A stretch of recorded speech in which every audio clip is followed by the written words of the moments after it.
Good afternoon, all. This case management conference is in the matter of CFI 052-2023 and is being held by way of video conference before Justice Rene Lemiere, with the sitting of the hearing taking place in Dubai. Any orders or directions made during the course of or after this hearing will be issued by the registry in Dubai on the judge's instructions. The claimant is a litigant in person, represented by D.K. Singh. The defendant is represented by KBH Limited, and lead counsel is Mr. Peter Lindstedt. Thank you, Your Honour. Thank you. I think they should be the other way around. Mr. Singh for the defendant, Mr. Lindstedt for the claimant. That's I correct. apologise, Your Honour. Yes, thank you. We'll go to Mr. Lindstedt first. What we're dealing with today then is the mediation. Yes. And there are three matters to be decided: the date, the mediator, and the venue. I understand the parties agreed on the 29th of November as the date, but differ as to the mediator and whether it should be in person or remotely. Is that correct? Not quite. Yes, in outline, that's correct. I'm going to revisit the issue of the date, but I suggest that's a matter that we can leave until the conclusion. The priority is to deal with the issue of the mediator and the venue. All right. There is an issue around the date, that is not central, and I can come on to that. Now, we're here then to deal with firstly the choice of mediator, and secondly the whether it's in person or online. I'm going to address you, unless you have other preliminary matters to deal with. My intention is to address you on an overview of how we've got here and of the parties' respective positions, and then to address you on those issues in order. I'm not enamored of the idea of going through how we got here. I'm rather keen on where we're going. Well, I only say how we got here in the sense that we've only come to you because both parties have come to this matter in good faith, and both parties have felt it necessary to adopt a particular position for reasons that are fully set out in the correspondence. Right. That was all I wished to say about how we got here. Okay. And the practical issues to be decided are very clear. Now, on the claimant's side, the reason he has got to this position is that he has quite reasonably adopted from the outset two simple points. The first of those is that an online mediation is both appropriate and proportionate in this case. The defendant's insistence that the mediation should take place in person, we say, is unreasonable. Now, I appreciate that the CMC order refers only to the choice of mediator, but we would certainly ask you if you feel able to rule on the issue of venue, or if you can't rule on it, so state a view on it. We would, I think both parties would appreciate that. Yes. The second point that the claimant has adopted from the outset of the correspondence is that it's important to deal with this matter at a proportionate cost. Given that he has proposed two very well qualified mediators at significantly lower cost than those suggested by the defendant, if the defendant had proposed more reasonably priced ones, or if there was anything wrong with his suggestions, then he, I'm sure, would have had no difficulty in agreeing.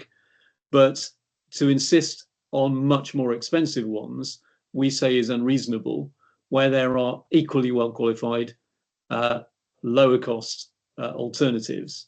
Now, that might be particularly a factor for the claimant because he is an individual. He's of relatively modest means, but it's actually, we say, in the interest of both parties that significant resources are not burnt up on mediation when precisely the same results can be obtained more cheaply.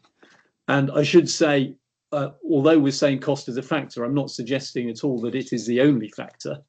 If this was a situation where there were clear disadvantages from a more reasonably priced mediator and clearly good reasons for going for a more expensive one, then we'd be persuaded. But we say that's not the situation here.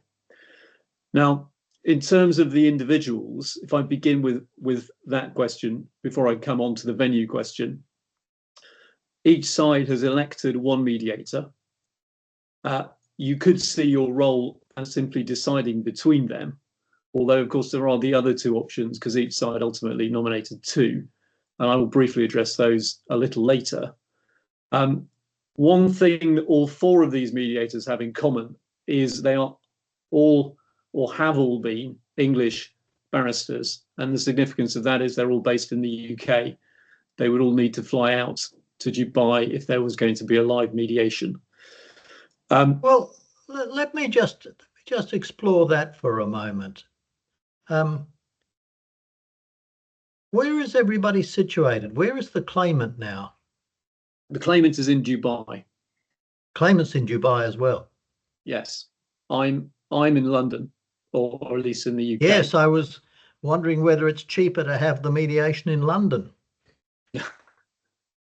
Well, there's no reason why it couldn't be in London, is there? Well, the reason would be cost on both sides. Well, yes, that's what I'm saying. If the mediator's in London and you're in London, might be cheaper to have it in London than Dubai. Well, we say either way, an in-person mediation isn't necessary in this case. It's not proportionate given where we are. I mean, I was going to come on to address you more fully on that. I thought the principal cost factor would be the cost of the mediator and of counsel flying to Dubai. That's correct. Although, in fact, both the mediators, which the parties prefer, Tim Pitt Payne KC and Michael Burton, both of them would be charging higher fees for an in-person mediation than for a virtual mediation. And well, that's why I raised the question, what about if it was in London? Well, those fees would then, we don't know the fees that they would charge for an in-person in London because that question hasn't been asked. I think the assumption was because the parties are in Dubai, the mediation would take place in Dubai. I see that as one possible cost saving.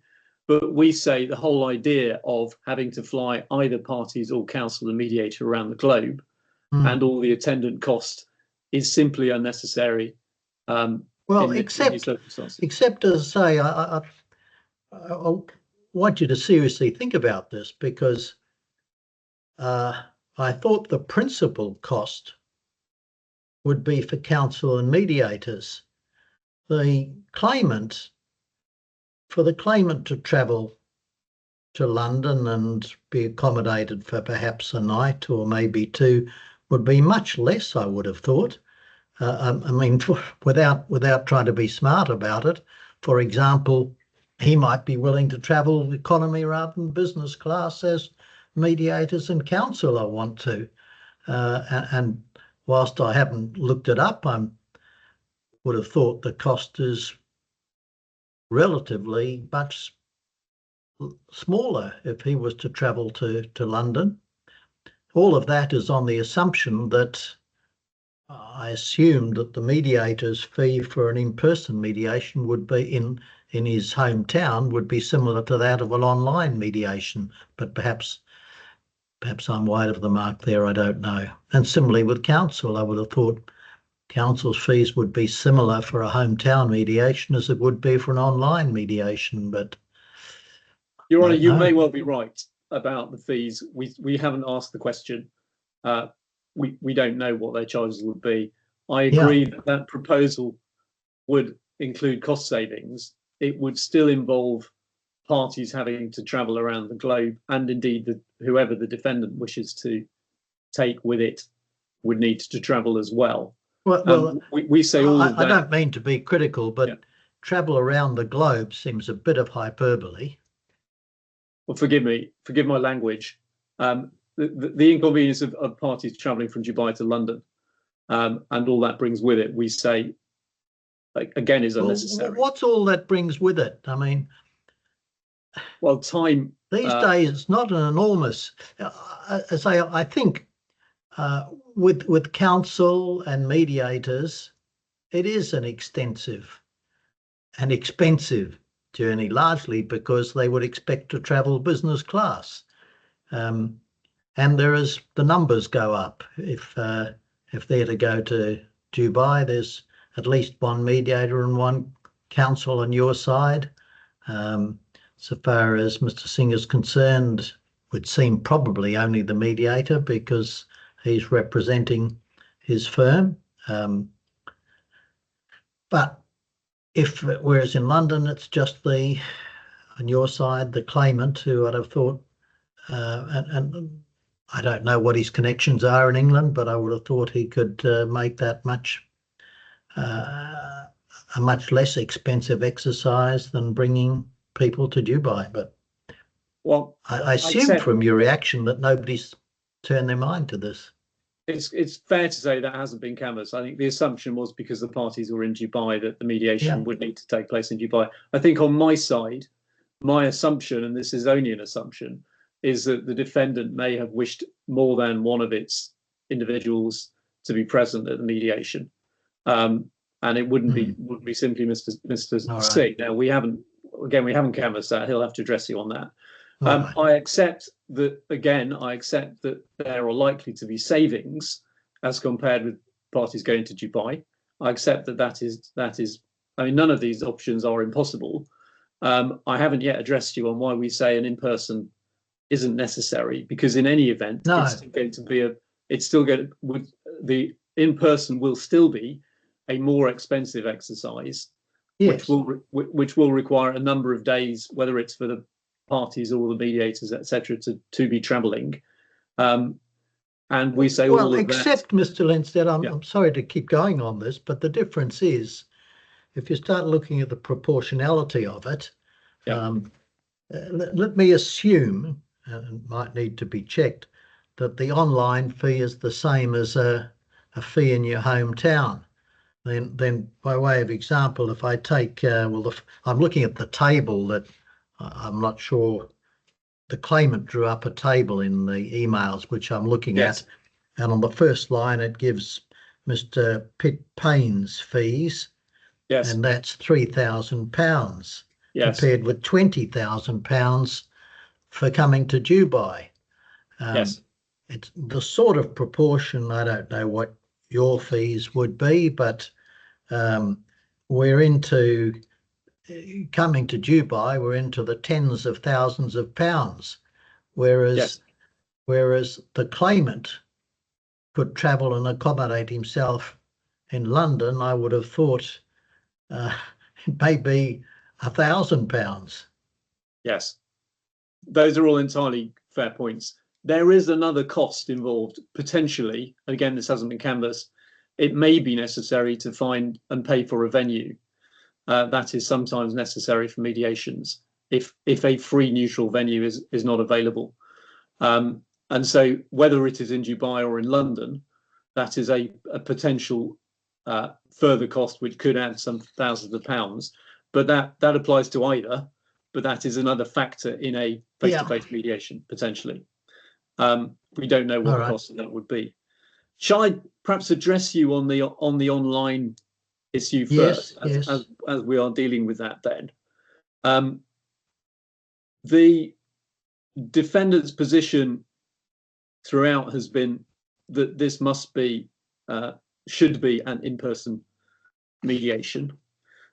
We say that it is simply unnecessary, and the benefits of it are overstated in this case for various reasons. First of all, online mediations are commonly in use globally, and they work well. It's quite possible that people on this call have experience of them. Certainly I do. It is a scenario that most people in the litigation sphere have some experience of. We say it's the right choice in this case because the parties are in different locations, because the costs will increase significantly whichever way around we do it, there is venue hire and travel costs on each side. And there is also extra time involved, which we say it is not necessary for the parties and potentially mediators, counsel, etc., to be engaged in, when the matter can simply be dealt with on screen. You've already noted the increased costs involved in going to Dubai, which are on the table. I should say, just to assist, by the way, the table which is in the emails is also separately set out in the bundle on its own page at page 58. Okay. But I believe it's the same as the one that the claimant created for his original table. Right. But we've got all the figures there, so we can understand those. The next point as to why online is something that will do the job is that the parties are approaching the mediation in good faith. Certainly, I can say that on behalf of the claimant. If there is a will to settle, the medium, whether it is online or in person, we say will make no practical difference. This is a mediation, not a trial. It is another factor that mediation may well have a plenary session. There may be a small element of face-to-face contact, but most of the mediation is not face-to-face. And the technology exists, the technology works well to allow this, including having separate Zoom rooms for the parties to have private conversations, etc. It may well be, Your Honour, you have some familiarity with that, but it's certainly commonly in use. Yes. To address then some of the defendants' other specific points that they make in their written submission, in terms of communication, the parties will be able to see and hear each other perfectly well in a virtual setting. And that's been shown not least by the number of court hearings that we've had dealing with this matter, where again, some parties are in London, some in Dubai. The claimant has had no difficulty communicating with counsel during and for the purpose of those hearings, so that isn't a barrier or an issue. We can have perfectly good communication between ourselves as needed. And so those are points which suggest there is simply no benefit justified by the additional cost and time outlay involved. As to the suggested emotional and psychological benefits, I'm using the terminology that appears in the defendant's submission. Of course, the claimant is professionally represented. The defendant is a group of litigation solicitors and who will also behave professionally. And those points are, I suggest, significant counterweights to concerns about the emotional investment of the parties and the potential value that might come then from us being there in person. And up to now, the parties have been quite capable of conducting themselves professionally in correspondence and in these hearings, and there's no reason why that wouldn't continue in a online mediation. Another point as to the suggestion that the parties are emotionally invested, which is made by the defendants. In fact, in an emotionally charged dispute, having the parties in separate spaces could even help to diffuse that. So we say that's a neutral point. It could potentially go either way. It can actually help if the parties are do not have to be in the same room with each other in terms of finding a resolution. And there's nothing the defendant has produced, despite referring to Harvard research studies in its submission, nothing that really counterweighs the common sense in the approach that we're suggesting. And then the final point on this is there's nothing unique about this dispute, which means that an online mediation will not be appropriate. In particular, the value, which is, I believe, just over 800,000 dirham. Now, that's the pleaded value, I should say, but it's not an exceptionally high value dispute by the standards of the DIFC. The parties' investment is going to be a factor in most mediations that involved individuals, and the case is not exceptionally complex. It is a discrimination claim. It involves multiple allegations, but it's entirely normal for a discrimination claim that an employment lawyer would see on a regular basis. So there aren't factors about this case that say it is special and the online mediation in some way wouldn't work, wouldn't be adequate, despite the submissions made to the contrary by the defendant. So those are my points on why we say an online is good enough. We'd ask you to order that or invite the parties to adopt that. Would you like me to address you on the individuals? Yes, please. Yeah. Now, coming on to the respective positions of parties, each side has adopted or indicated a preference for one specific mediator. So on the claimant's side, that is Timothy Pitt-Payne, KC. On the defendant's side, that is Sir Michael Burton. Some general points can be made about the choice. Firstly, what is needed is a good mediator, and it will help if they're a litigator. We say they don't need to be a specialist in the particular area, a point made by the defendant. However, in fact, both Sir Michael Burton and Timothy Pitt-Payne are specialists in employment law and will have a very extensive discrimination experience. So they both tick that box in any event. We also say there's no need for somebody who is a judge. They won't be making a decision. The mediation would be facilitative, not evaluative, and that is all that's actually required. To address Mr. Pitt-Payne specifically, the defendant's own position as far as Mr. Pitt-Payne is that they respect his credentials. That's what they've said in the correspondence. You can see that if you look in the bundle, it's at page 15. Yes, I accept that. They accept that, and indeed they've made the same point in their written submission. They accept that he's experienced and respected as a mediator. Yes. And his CV is in the bundle at page 33. If I could take you to that. And that I don't think shows there's any question that he's qualified and suitable, is there? No, I think that's right. And broadly, that is the claimant's position. He's entirely qualified and suitable, and therefore it's not necessary to pay the significantly increased cost of the defendant's choice. But the points to emphasise on the CV are, I don't need to take you to the individual passages, but his key specialism and career-long specialism in employment means that he would be absolutely suited to grasping the essentials of disputes around discrimination and victimisation. He would also have the necessary gravitas in that he is a KC since 2010 and would garner the necessary respect. His CV doesn't make any specific reference to the DIFC. We'd say that doesn't matter. The suggestion the defendants have made that somebody who is not from a UAE background might not grasp the essentials of a point about working hours during Ramadan, we say is completely misguided. There's no reason why any discrimination lawyer wouldn't be more than capable of grasping that to the extent needed. And in any event, of course, this is not a trial. Now, I said that, well, I've dealt with the cost factor.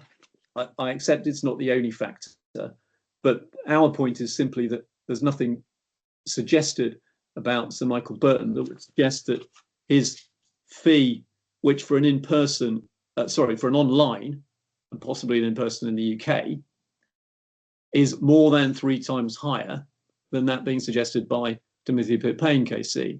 And it's simply not necessary to go to that cost. Now, I need to then briefly address you on Michael Burton specifically. Of course, the real issue is expense. If the charges were the same, I'm sure that the claimant would not have had a significant issue in agreeing. But that is the position we've got.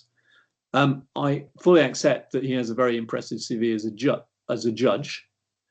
We say, though, there's nothing unusual about this dispute, which means that a very senior judge is needed to mediate it. We don't need somebody who has been a High Court judge. He was, in fact, the most senior employment judge in the UK for a period of time. He was the president of the Employment Appeal Tribunal. Again, no doubt these are things that recommend him, but they're simply not necessary when there are other very experienced and senior individuals available to do the dispute much more cheaply. He is also a judge in the ADGM, and this is a point strongly made by the defendants. I note that he is not a DIFC judge. I would also note there's no evidence that he's ever actually heard a discrimination matter in the ADGM, although it's a different jurisdiction in any event. But all the things that he does bring, we say, of course, come with a price tag. Now, the defendant says the value that Mr. Burton would bring outweigh the issue of his costs. We say the opposite. You're really paying for his prestigious reputation, which is no doubt well deserved, but he's no more capable of resolving the dispute than another well-qualified mediator, and so we say that isn't a valid point. Now, there's one further point as to why we say the claimant is opposed to Sir Michael Burton, and that is because of a professional relationship that he has. Now, I'm not going to overstate this. I need to be clear what the point is. The claimant was the solicitor in a case where Mr. Burton was the judge in a trial in the ADGM, and that happened recently. The details of the ADGM case are contained in the correspondence, but what is being said is the claimant sat in court as a solicitor. That was a virtual trial, and there was also correspondence through the registry. Now, I accept that doesn't create a conflict of interest, but that's not really the claimant's point. What he says is he wants to maintain a professional boundary, and so faced with a judge who he will continue to come into contact with in his career and has recently done, he'd rather not have to deal with that judge bringing his claim in his personal capacity in the mediation sphere when it's somebody he may well come into contact with in due course.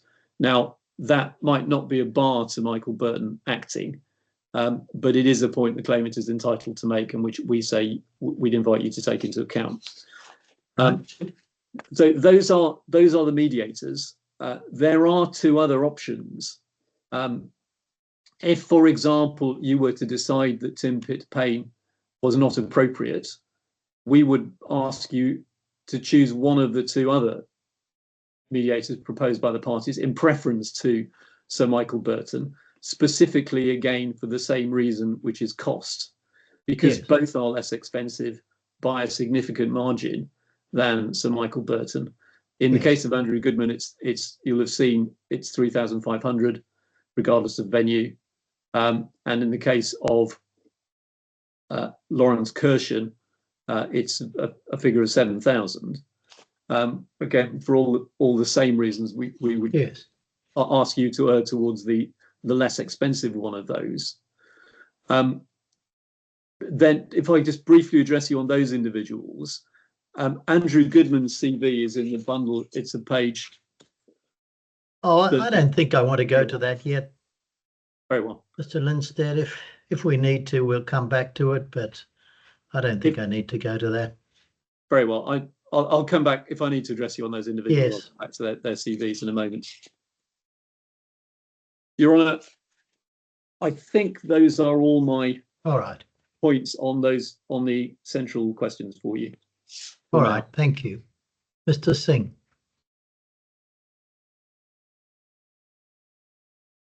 You're on mute at the moment. Apologies, Your Honour, I was in mute. I just didn't want any irrelevant comment to be before you. I'm grateful for the points that my learned friend has made, and your observations in relation to the potential of there being a venue in London. Now, I could approach Your Honour either by setting out the overall context, or I could first start with dealing with my learned friend's observation and then come back to my submissions. As you prefer, but if you would like, I can come back. I could start with the response to my learned friend's observation, so maybe it could cut short. Sorry, well, what are the two parts? Response to Mr. Linstead, and what's the other part? To make my own submissions in relation to where well, we make them all whatever order you want to, because they're really okay, it's the same. It's the same thing. Yeah. Okay. I mean, you know, this is not complex. No, I totally agree. It is not complex. We are before you on a very short point about choosing one. It is. I thought we'd be done by now, frankly. So, well, I'll do my best to sort of keep it as short as possible. My starting point is KBH is completely serious about ensuring that this mediation actually brings an outcome. That outcome requires, in our view, a person who has experience in the jurisdiction, has the gravitas, who has adjudication experience, and brings to bear upon that to ensure that the risk-reward perception of both parties can be evaluated for the purpose of bringing the parties to a settlement point. So that's my overall. Well, that's very good, Mr. Singh, but I have to tell you my experience of mediations is that the most telling factor is whether both parties want to settle or not. Indeed, and Your Honour, it is my submission that we would want to settle. And the second thing is that the mediator should be a capable mediator. Indeed. And somebody who can facilitate the discussion and move things along. Absolutely. Not necessarily a subject matter expert. They need to be familiar. They need to be familiar with the area, but they don't have to be the number one lawyer or expert in the area. Yes, and I can address you on both points. Insofar as you said, familiarity with the area, experience, whether as a cashier or a judge may not be a relevant point. Well, and I understood from what you'd said in writing that your position is that Mr. Pitt Payne is qualified, experienced, and suitable, but you think Sir Michael Burton has got something special. Indeed, Your Honour. There is this connected question of an in-person hearing and a virtual hearing. We believe that in in-person hearing, a person with the gravitas of Sir Michael Burton, GBE, would bring to bear upon the parties a more realistic assessment of where they are going. What are the risks of letting this litigation continue? And whilst my learned friend suggests this is not a complex case, I would say it is indeed a complex case. This is the only second discrimination claim that is before the DIFC Code. The one, Shiraz Mahmood, which has been recently decided by Sir Wayne Martin, sorry, my apologies. And second is this one. And in circumstances where issues of Ramadan and other cultural nuances and religious nuances are going to be brought into play, I think it is going to be very complex. So if it is going to be complex, then somebody with an understanding of the region, how the expat community and the local community, the religious values and the cultural values of the religious community impact all of this become quite significant in my view. And Your Honour, this is an issue where there are allegations made, and there is an equally, let's say, robust position of the defendant saying they will not meet up. And then there is a question of how is the law to be construed in relation to a particular allegation, whether that is going to be mandatory and a one-off incident, irrespective of the explanation behind it, can lead to discrimination. The second element, as I understand from reading of the Shiraz Mahmood Judge, there is going to be an issue about causation in the context of all these background factors. So given all of that, a quality mediator, a responsible, experienced, seasoned mediator is very, very important. And from our assessment, obviously the discretion entirely is yours. From our understanding, we believe Sir Michael Burton would bring that to bear upon the mediation, such as to get both parties to understand where they should be going. The related element, which has obviously been stressed by my learned friend a bit, is the issue of cost. Now, if I may take you to page 77 again, the issue of cost, if we are going to consider London an in-person hearing, the difference is marginal as between Sir Timothy Pitt Payne and Sir Michael Burton GBE. So Timothy Pitt Payne is... You just have to explain that to me. Yeah, Why yes, is please. it marginal? That is page 77. Yes. If you look at the first entry, Well, if I 3, first of all look at the in-person mediation. Yes, I am submitting in relation to in-person, Your Honour. And Yep. if you see the position of Timothy Pitt Payne, Casey, is GPP 20,000 to 25,000. Yes. And Sir Michael Burton is 25,000. So we are not too far away. No. So the cost issue in that sense is quite comparable. And if you then look at the experience, I would say the Well, I have to tell you, when I look at those figures, Mr. Singh, the cost of that mediation seems to me to be disproportionate to what's involved, to what's in issue in this case. Your Honour, that may well inform your decision. I am simply addressing those sort of costs. I haven't done the dollar. I haven't done the dollar calculations, but Your Honour, I think Mr. Linstead referred to a 800,000 dirham claim. What's that in US dollars? Roughly. It's roughly a little over 200,000 US dollars, Your Honour. 200,000 US dollars, and we've got a mediator. I've got Either £20,000 or £25,000 plus expenses. Expenses, I take, will be a business class airfare, plus at least one night, possibly a couple of nights in a hotel. Well, there's going to be no change out of £30,000, is there? Could be getting more than that. And then we've got to factor in council coming. It is quite disproportionate to the amount that's in issue, isn't it?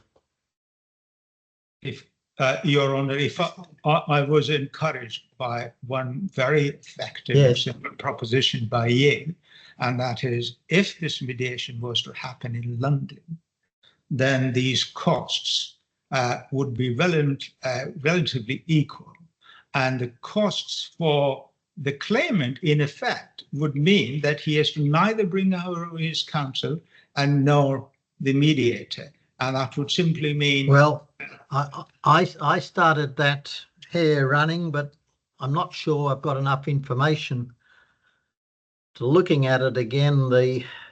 I've got the fees online. I don't know what these gentlemen would charge for an in-person mediation. From my own experience, it's much easier to sit in your office and conduct a mediation than go wherever you need to go. Plus, Mr. Linstead tells me somebody would have to hire the facilities.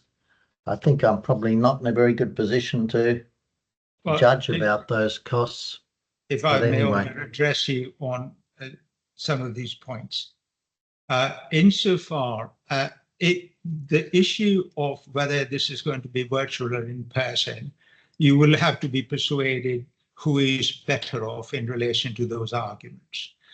Insofar as you may be inclined, given our submissions, that an in-person hearing is useful and the costs of the mediation itself for one day are comparable, then as far as the venue costs are concerned, KBH is prepared to volunteer to undertake those costs.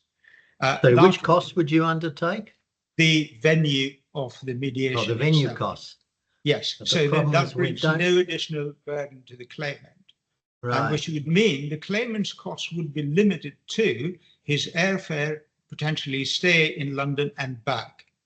But I suppose what I don't know is what these mediators would charge for an in-person mediation, do I? In London. Well, I suggested to Mr. Lynch that they might be similar to the remote, but he doesn't know and I don't know. Well, clearly the remote costs are going to be much less. Yeah. As compared to in-person, Your Honour. But the decision whether this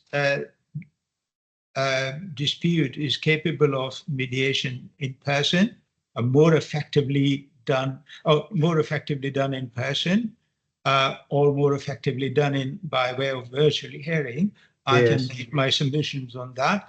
And if you are persuaded, then all I'm suggesting to you in terms of costs, first of all, they are comparable. Two, if there are any additional costs in relation to the venue, KBH will be prepared to undertake them. And this is primarily driven by one simple proposition that KBH is very serious in getting this done. We believe this litigation is complex. It is going to be, it will take an enormous amount of the court's time and may not even lead, as you rightly pointed out, to a quantum or damages which justify a year-long litigation. And therefore, we genuinely believe that a person like Sir Michael Burton, in-person hearing, could close this down in a way which would be suitable for the claimant, suitable for the defendant, and it would bring one more ADR successfully to close what is a complex litigation. So that's as far as the cost and venue elements are concerned, Your Honour. If I were to go back to some of the points raised in relation to the CVs of the two arbitrators, and you have clearly made your position that I am looking at Sir Michael Burton and Timothy Pitt-Payne as KC, then the points made by my learned friend that a good mediator is all that is needed, specialism is not needed, discrimination experience is not needed, a judge is not needed.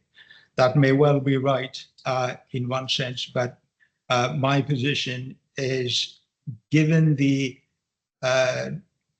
extreme polarity in the position of the two parties, a quality mediator with gravitas is going to have a very significant impact on a successful outcome. Specialism, now, as I said, my learned friend made a point that large number of mediations are done online. I don't have the figures, my lord, before you, but I would suggest large number of those mediations are more likely to be in the commercial space and not in the employment space. If there are, I would defer to that position, but my feeling is employment claims by their very nature don't provide themselves as an appropriate mechanism for virtual hearings, because for many reasons. Now, if that is accepted, then in these circumstances where allegations which can be driven by a subjective perception, or defenses can be driven by subjective perception, an in-person hearing, given that the mediator will have the demeanor of the two parties known to him might make a much more better understanding of what the relevant positions of these two parties are. Discrimination not necessary. I would disagree with that. Discrimination is a very difficult subject, not only in England, but in this region. And in the 18 years that KBH has been around, Shiraz Mahmood is the first case of discrimination that has actually gone live and not succeeded, whilst it may not touch on many of the aspects which may be before in this case, but it does provide some guidelines as to how complex a discrimination case can be.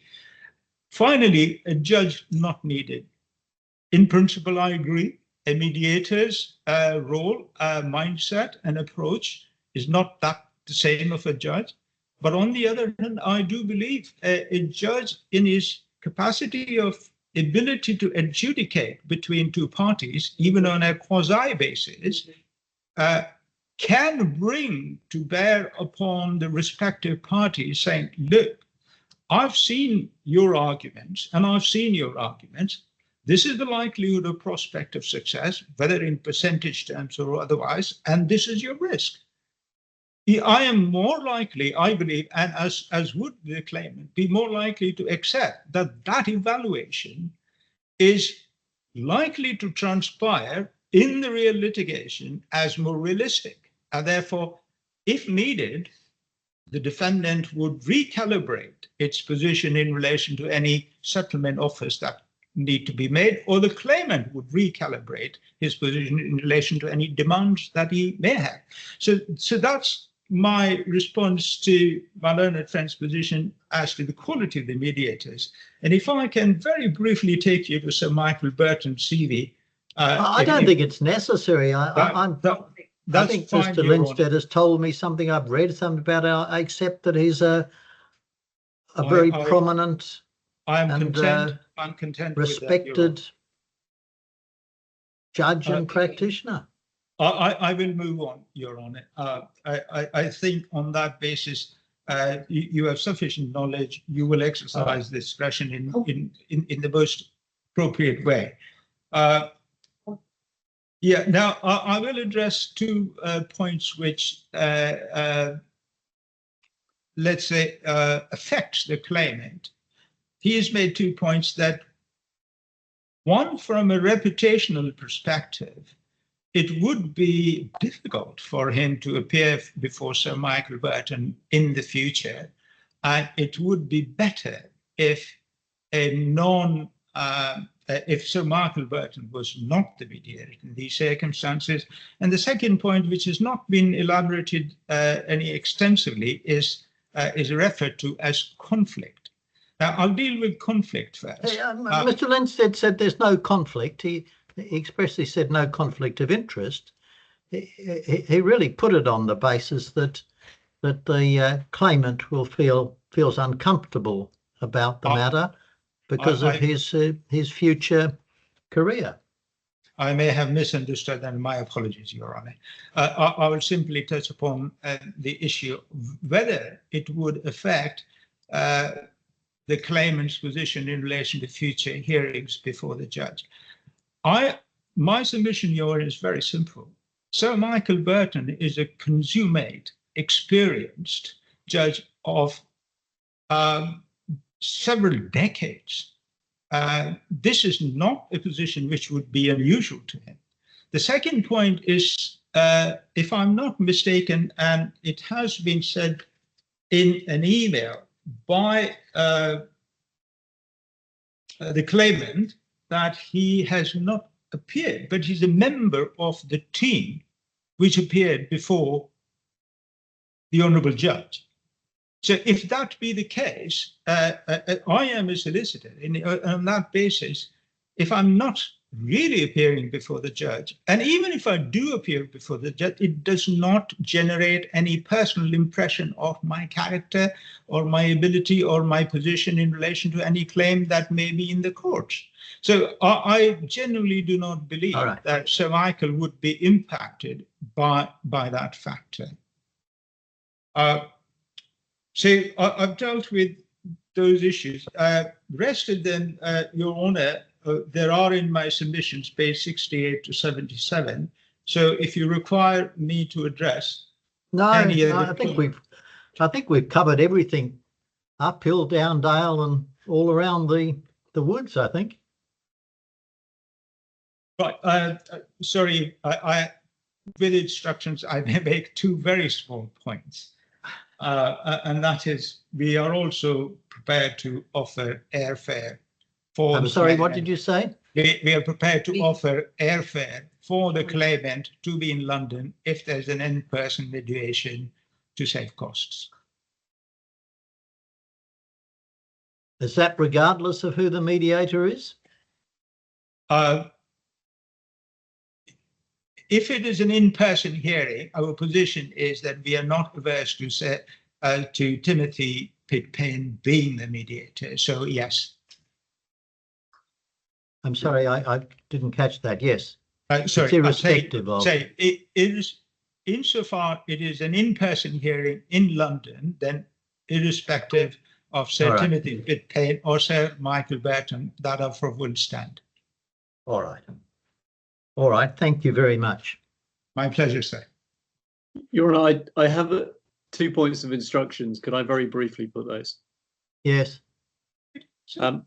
Firstly, the claimant's position is that he would prefer a virtual mediation, partly because he doesn't particularly wish to be in the same space as the other individuals. I see. And I think again, it's a point which I think it's only fair that I put to you. Secondly, in relation to the notion of going to London, his preference, if it were to be an in-person, his preference remains Dubai. One of the specific issues is that he would need to request annual leave for a larger number of days, which in the relatively short space of time available would be a significant further inconvenience for him. Not impossible, but there are practical issues about a mediation in London as opposed to Dubai from his perspective. All right. I think those are all the thank you. points that I need to put. All right. Well, thank you. Your Honour, may I have a short response to that? If you will make it short, Mr. Very Singh. I had no idea we were going to spend this amount of time talking about two such narrow issues, I have to tell you. It is indeed very short. It is very simple. In mediation, it is open to the parties where my learned friend can represent him, where both parties are before the mediator. In other circumstances, they can remain in their respective groups. So that confrontation is not a relevant fact. I rest my submissions there. Well, thank you for that, Mr. Singh. My pleasure. All right, thank you. Well, there are two matters that I'm called upon to decide today, primarily the identity of the mediator, but a second matter which has arisen is whether the mediation should be in person or conducted remotely by video link. The claimant's position is that he wishes that the parties engage Mr. Pitt-Payne KC as the mediator in preference to the mediator proposed by the defendant, Sir Michael Burton, primarily because of the cost of the relative cost of the two mediators. Secondly, because he has had some, albeit minimal, professional association with Sir Michael Burton and is concerned about future professional contact with Sir Michael. I should say in relation to that, I don't perceive that there's any conflict of interest, nor do I perceive that the matter would have any impact upon Sir Michael Burton presently or in the future. But the more, I think that's not the relevant point. The relevant point is how the claimant responds to the matter. And it's plain from his counsel's submission that he feels uncomfortable about addressing these matters, which the defendant has described as sensitive matters, and that he does feel uncomfortable about discussing those matters in front of somebody whom he might be part of a team that appears before professionally in the future. That's that point that is made. So far as whether it be remote or in person, the claimant's principal point was the cost of the two medium, but secondly, the claimant says in any event he feels more comfortable if he's not in the same space as the defendants. So for those reasons he favours a remote mediation. The defendant, on the other hand, prefers Sir Michael Burton as a mediator on the ground that Sir Michael is a very prominent person in the field, has experience as a judge and within the UAE. At the same time, the defendant accepts that Timothy Pitt Payne, KC, is qualified, experienced and suitable as a mediator. So far as the medium is concerned, the defendant believes that the successful prospects of a mediation are enhanced if the parties are meeting face to face, although I understand as a, I think, almost fallback position, Mr. Singh puts it that they could be in the same place but not face to face. I assume what he sees as the benefit of that is that they'd be face to face with the mediator. For those reasons, the defendant prefers Sir Michael Burton and an in-person mediation. In determining the mediator and indeed the format of the mediation, the court must consider several factors. So far as the mediator is concerned, a first factor is experience and suitability. The court must weigh the experience of both proposed mediators.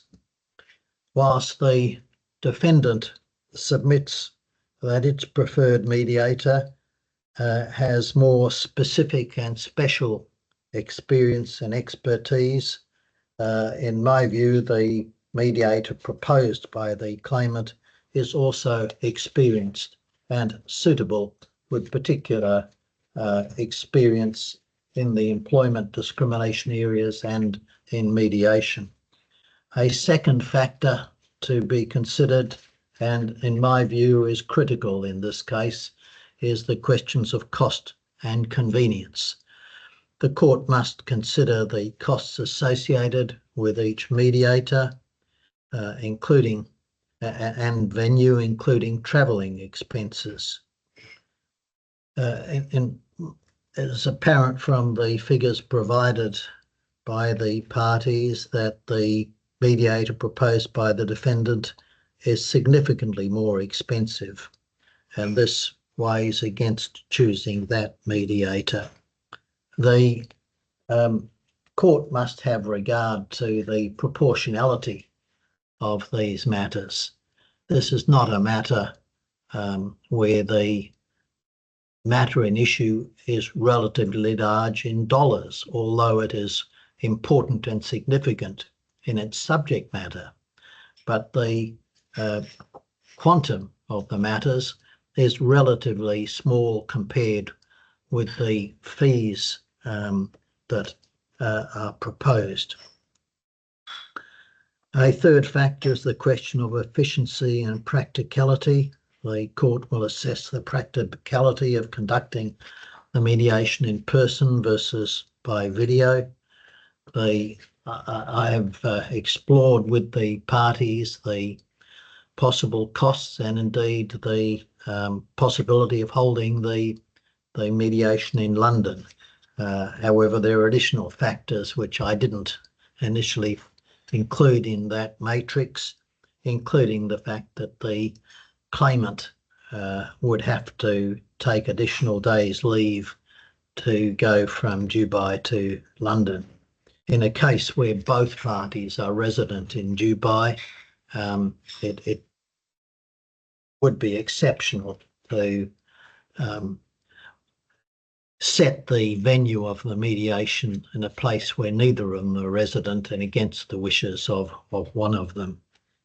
The nature of the dispute is another matter which I should have regard to.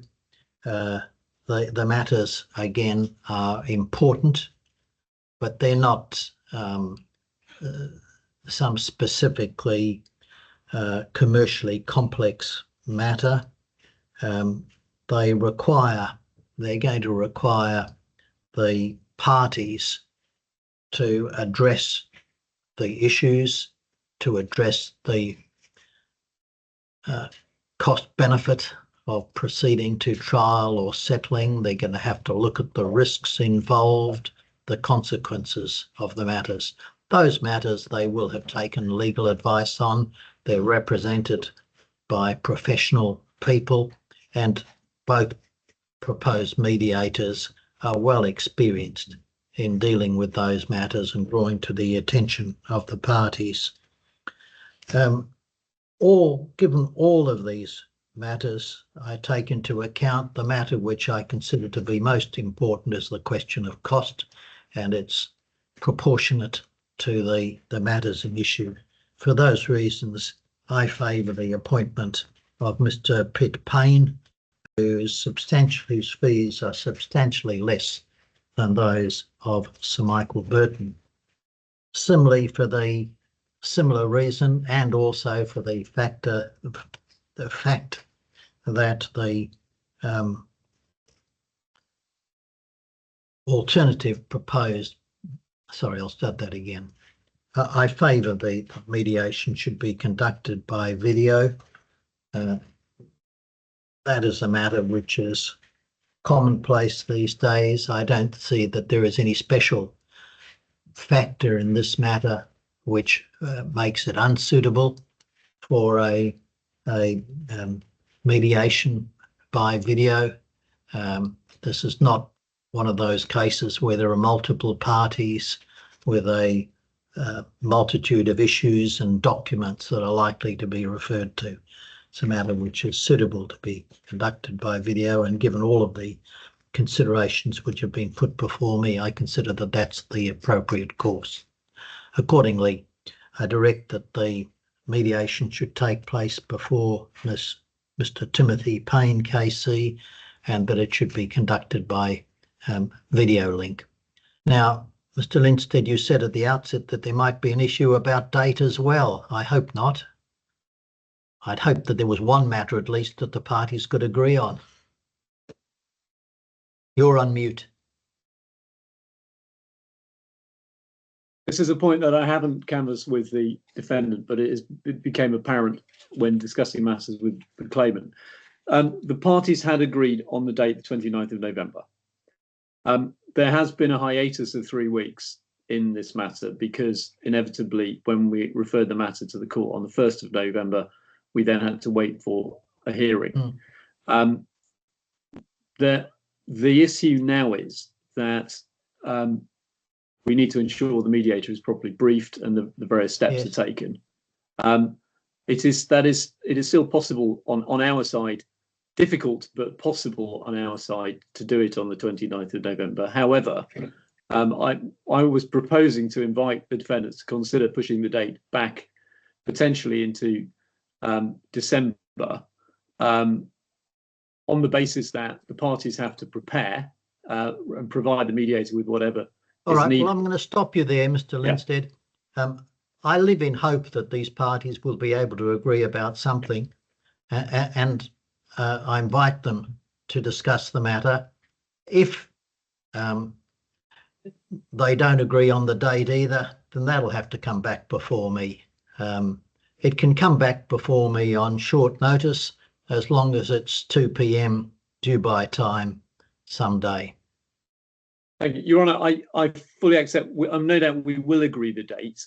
The reason I'm raising this is because the current directions for the court had a mediation window that ended on the 29th of Friday, the 29th of November. I see. And we would need to extend that. That's the reason I raised with you, rather than actually asking you to what impose date a date. do you want it extended to?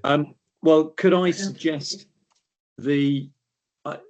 on the basis there are no further directions now until February, there is a window, and just to allow the flexibility, could I suggest the 17th of January to extend that date? Yes. Mr. Singh? Your Honour, in principle, I'm not saying no to that. But if you would permit me to look back at my calendar and my schedule and commitments in the firm, we will endeavour to agree a date. All right. Well, I'll extend the date to the 17th of January. As I've said, if there's any difficulty on either side, you can contact the court, and I can make myself available on short notice, as I say, providing it's 2 p.m. due by time. We are grateful, Your Honour. Thank you, Your Honour.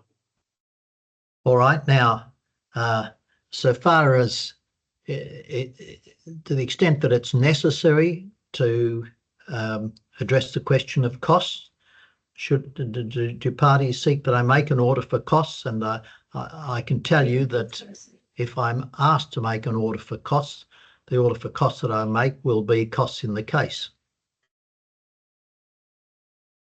Your Honour, if I were to be invited, I would say costs should be in the case.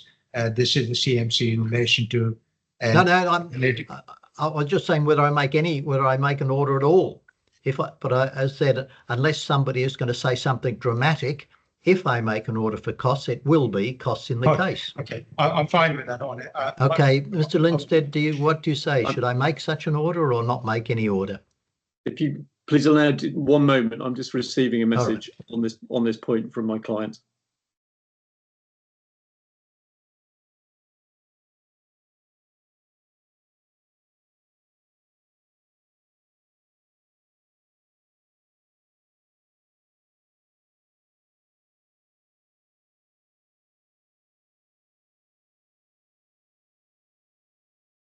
Yeah, the answer is yes. I don't object, and I think costs in the case will be the correct order. All right. Costs of this hearing will be costs in the case. All right. Thank you both. I'm grateful. Thank you, court officers. Thank you very much. That concludes today's hearing. Thank you. Thank you.